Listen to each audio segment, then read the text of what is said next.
We'll take a little walk in a different part of my garden. This is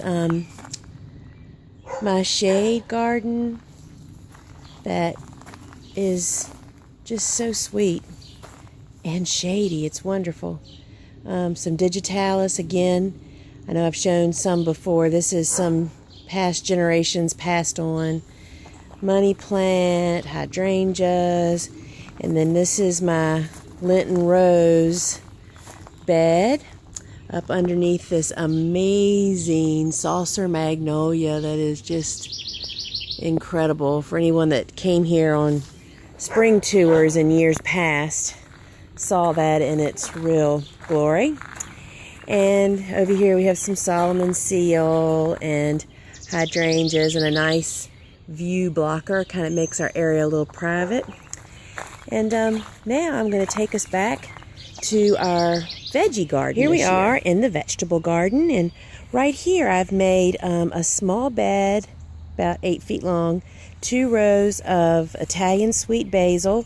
1 row was plants I planted, and the other row I sowed seeds so they'd be timed just a little differently. And I know y'all have heard me talk about water in the garden, and there you go. We use upside down trash can lids with water for the squirrels and the birds, and that way they leave our tomatoes alone.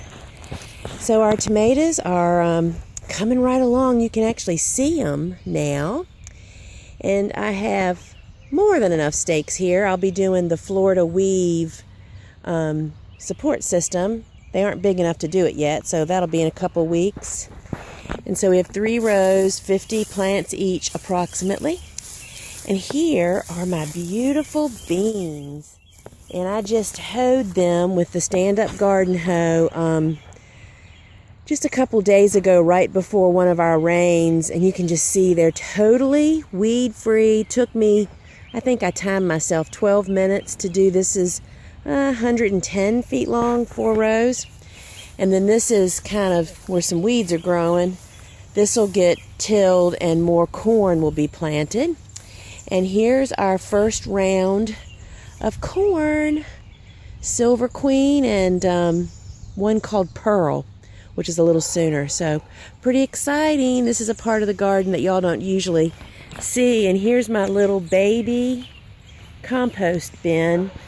We typically have a huge version of this built out of straw to put our flower strippings in, and that's what this is for. So there's the shade garden up there. It's a great day at the Gardener's Workshop Book.